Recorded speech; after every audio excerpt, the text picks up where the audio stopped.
Welcome. It is Mitch. I am on YouTube. If you haven't already, please subscribe to the channel as we try to build this thing up and get it off the ground and running. As you can tell, the voice, it's better. I thought I would need just kind of like a 24-hour reboot after attending the game Sunday.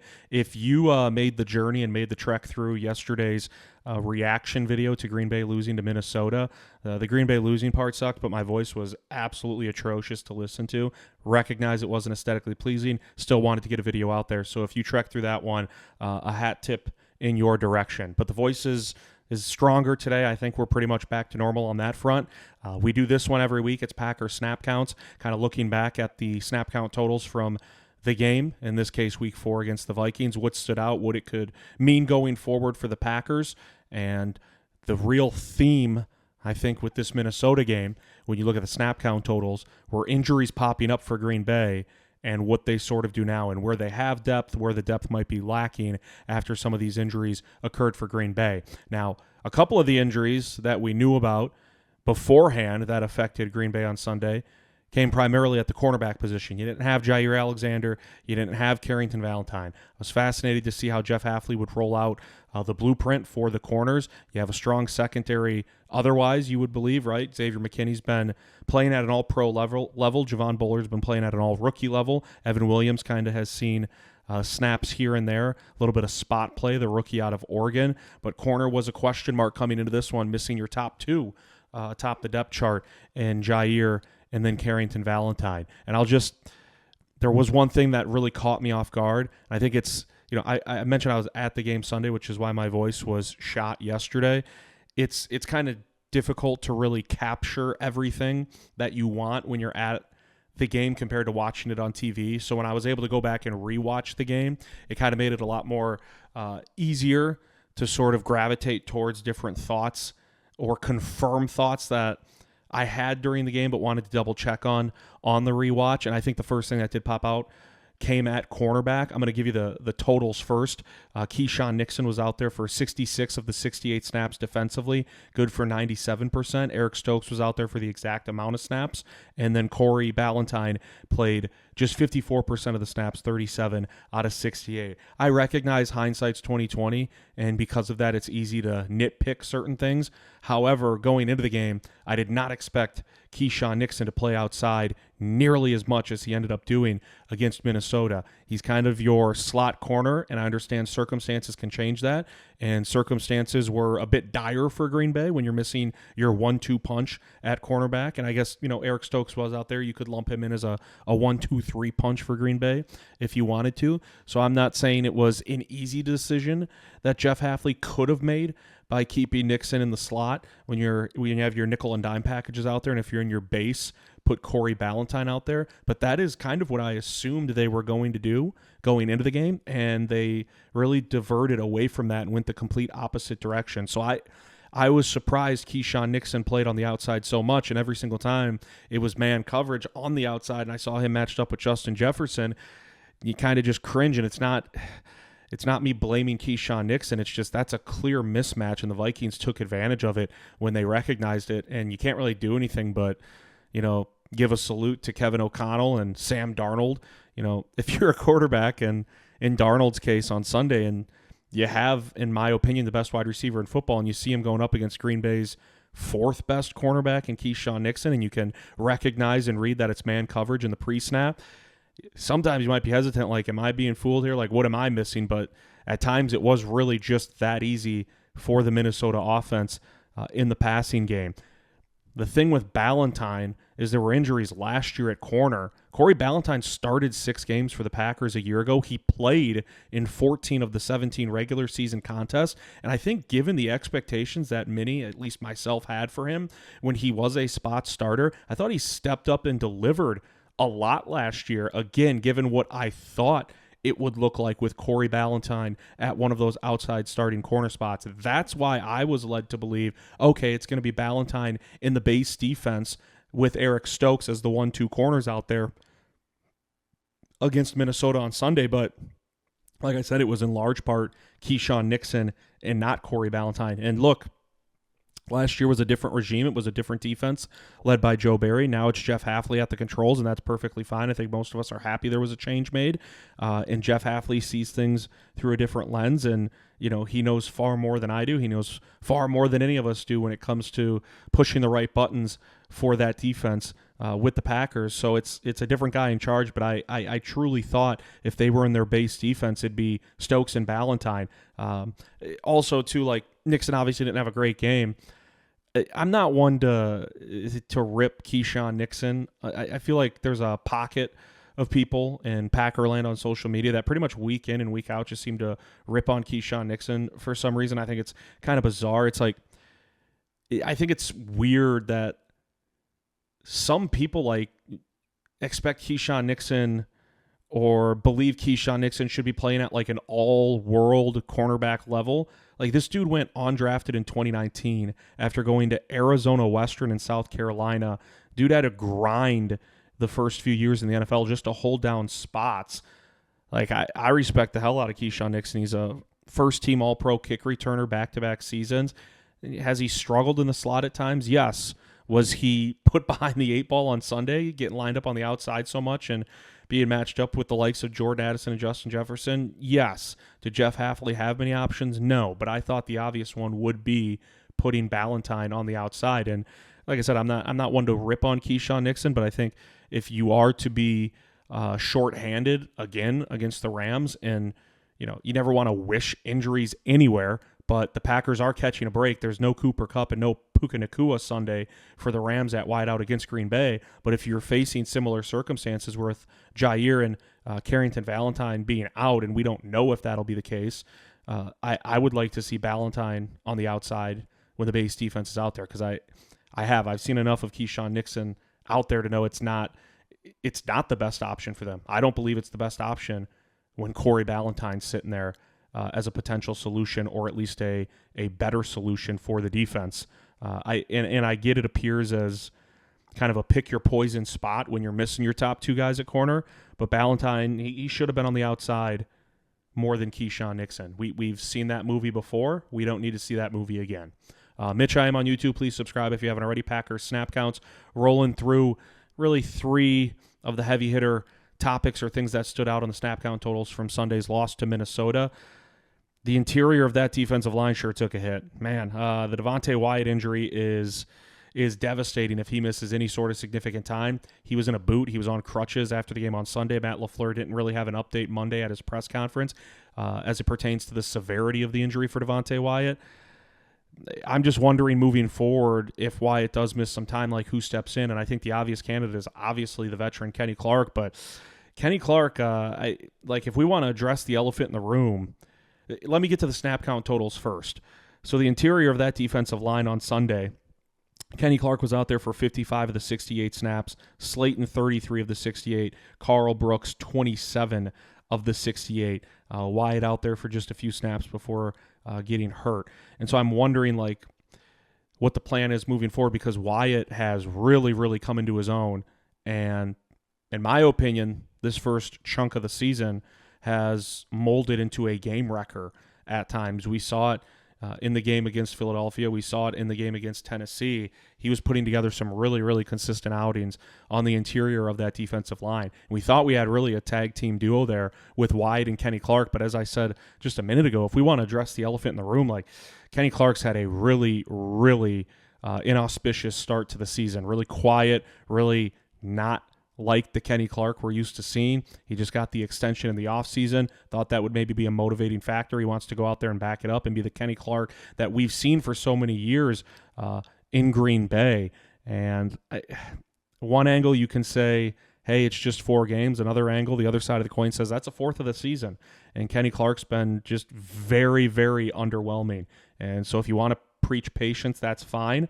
I'd be lying if I said I wasn't a little bit concerned about it, just because we haven't really seen much of anything from Kenny Clark. It's been crickets through 1/4 of the season for number 97, and now you're dealing with Devontae Wyatt and the potential that he could be out, and you really, really do have to focus in on the interior of that defensive line, especially since really outside of the Tennessee game, and I know game plans differed with super mobile quarterbacks in week 1 and 2 against Philadelphia and Indianapolis, but this pass rush outside of the Tennessee game hasn't really done much, especially given the talent we think is there with Rashawn Gary, Preston Smith, Kingsley Enagbari, Lucas Van Ness, and then on the interior with the aforementioned Clark, Wyatt, Slayton Brooks, guys like that. And so if Wyatt's out, he's been one of those consistent players. What do you do then? I think one interesting option, I'm not saying it's like a save the day option, but if Wyatt is out, does Colby Wooden get activated? Keep in mind, Wooden was a 4th-round pick just last year. He has been a healthy scratch every single game so far this year for the Packers. You'll see him on the inactive list weeks 1, 2, 3, and 4. It is not injury-related for Wooden. He has been a healthy scratch. I think that's one option you could go to if Wyatt misses time, because Wooden's like kind of the 5th defensive tackle, and if you want 4 activated on game day, you have Clark, Slayton, Brooks, and then presumably Wooden would be that 4th guy if Wyatt does miss any time. I do want to point out, too, this is kind of sidetracking a bit. One thing I really love about how the Packers do business, they just put the best players out there. They really do. It seems like, I know politicking occurs in every front office, on every roster, on every team, across all the sports. But with the Packers, it really seems to be minimalized, and that's a really, really good thing. And you can look at the Carl Brooks, Colby Wooden case as a prime example of that. Think about this. Colby Wooden was a 4th-round pick last year. He's been a healthy and active all season long. Carl Brooks was taken 2 rounds later in the same draft class at the same position just a season ago. He gets run every single week. He's on the snap count total every single week. So you have a 4th-round pick from last year, defensive tackle, who's been a healthy scratch. And you've got a 6th-round pick, defensive tackle, also from last year's class, plays every single week. And it's not a knock on Wooden. It's not to praise Carl Brooks. It's more so looking at Green Bay's front office and how they operate and appreciating that there isn't a lot of politics to be played. They just want to truly, I believe, put the best players out there. You can, like that same draft class last year, we're talking about young guys trying to come into their own, trying to prove their worth. Last year's draft class, 2023, Luke Musgrave went number 42 overall, tight end out of Oregon State. That same draft class for the Packers, Tucker Kraft, another tight end out of South Dakota State, shout out Jackrabbits, went number 78 overall. Tucker Kraft's the runaway top tight end on this depth chart, less than 2 years in, and it's not even close. Luke Musgrave was taken 36 slots. That's some quick math for me. Not impressive, but that's some quick math. Musgrave was taken 36 slots higher than Tucker Kraft at the same position. The Packers, less than 2 years in, right now are like, Tucker Kraft's our top guy. And he's been dominating the snap count totals at tight end. And so I like how they run their operation from that perspective. I've always respected that about Goody in that front office, because internally, there's always tons of pressure in other front offices and other leagues to play the guys that were drafted higher and give them every possible opportunity to milk out that potential and that promise of being a high draft pick before you turn to an alternate option. There's a stubbornness and an ego that can be too big to handle in many front offices. They just don't like to admit when they're wrong. Goody doesn't seem to have any of that. And I think Packer fans need to be very, very thankful for that. Look at the backup quarterback gig this summer. Last year you draft Sean Clifford. This year you draft Michael Pratt. I get they weren't high draft picks, but Goody took Sean Clifford last year thinking this can be the backup to Jordan Love. Then he took Michael Pratt this past draft thinking he and Clifford are going to battle. Pratt could be the backup to Jordan Love. Both severely, severely disappointed for large parts of training camp in the preseason. And if Goody had an ego, he would have said, I'm going to take one of these guys to be the backup to Jordan Love. Instead, he said, hey, you know what? Missed on this one. I was wrong. He didn't directly say this, but by his actions and what he did, he was admitting, got this one wrong. Clifford isn't the number 2. Pratt isn't the number 2. So what did he do? They get rid of Pratt. They put Clifford on the practice squad. They go out trade for Malik Willis. Love gets hurt week 1, end of the game. Willis steps in, short notice, because he was only in Green Bay for a couple of weeks, goes 2-0 as the starter in Jordan Love's absence. That was Goody putting ego aside. That was Goody not being stubborn. That was the front office admitting, hey, you know what? We messed this one up, but we're not just going to sit on it and try to hope some magic comes from it. We're going to get it figured out, and we're going to get it addressed. And I love that about the Green Bay front office. So I know we got sidetracked there, but maybe we see Colby Wooden, the 4th-round pick last year, get elevated if Wyatt's out. I was already worried about the lack of pass rush outside of the Tennessee game. With Wyatt in a boot and on crutches, I'm really worried now. I am. You got to hope we start seeing shades of the Kenny Clark we've become so familiar with throughout the years. Last one I wanted to look at, Mitch, I am on YouTube. Please subscribe if you haven't already. The wide receiver position. The snap count totals are pretty normal, but Christian Watson suffered an injury, just bad ball by Love, hospital ball across the middle of the field. Watson got bent back awkwardly. I believe it's an ankle sprain. Matt LaFleur said at his press conference Monday Watson could miss at least a week, so who knows what that means. Usually they keep it pretty tight to the vest when it comes to injuries. Just see what we went through the last 3 weeks with Jordan Love in that sort of guessing game. Dontavian Wicks was the star to shine in Watson's absence, and I thought that was pretty obvious. Snap count totals split up. Romeo Doubs was out there 65 of the 76 snaps. Reed 59 of 76. Wicks 58 of 76. Bo Melton played 11 snaps. Malik Heath played 10 snaps after Christian Watson exited. You want Christian Watson on the field. He's a game changer. He's a deep threat. The defense always has to stay honest because of what Christian Watson provides as a threat down the field for Green Bay. You want him in the lineup. But whether it was Watson, whether it was, if it were, Wicks, Doubs, I think Green Bay has enough at wide receiver to overcome one injury. And again, that's not specific to Watson. It's just I think they have true, valid depth at wide receiver that I don't know if they have right now at defensive tackle on the interior of that defensive line. I like this group of wide receivers. Dontavian Wicks had a very quiet start to the year. Some of that can be credited to Jordan Love missing 2 games and Green Bay having to go with a very heavy run offensive look against Indianapolis and Tennessee. We saw once Christian Watson got hurt, and if you want to call it, garbage time, padding the stats, Green Bay was trying to make a comeback, and they got it to 28-22 with 10:16 left before falling 31-29. But Wicks did lead the team in targets with 13. He did have 5 receptions in that game for 78 yards and 2 touchdowns. There's depth at wide receiver. It's legitimate. I don't worry at wideout, to be completely honest. Really, as long as Jordan Love is under center, these wide receivers will feast. And we saw it against Philadelphia, and we saw it at least in the second half against Minnesota in that Brian Flores run defense. So it sucks if Watson's going to miss time. It sucks that, any sort of injury, but on one like that where it's just like an awkward, bend back of the body and your ankle gets rolled up on it sucks for Watson, a guy who has really appeared to bust his ass to try to stay healthy and stay on the field, and now might be missing some sort of time. I don't know if I'd say significant time, just don't know. Right now with Christian Watson, LaFleur saying Monday it could be at least a week, but Dontavian Wicks will step in now as your number 3. I don't even like to really label these guys on the depth chart as number 1, number 2, number 3, number 4, because I think at times it's very interchangeable. I do think early on Jaden Reed has looked like the number 1 wide receiver. Snap count totals would make it appear that it's Romeo Doubs, as he's topped the charts all 4 weeks in the snap count department for Green Bay at wide receiver, but I think the group as a whole will be all right.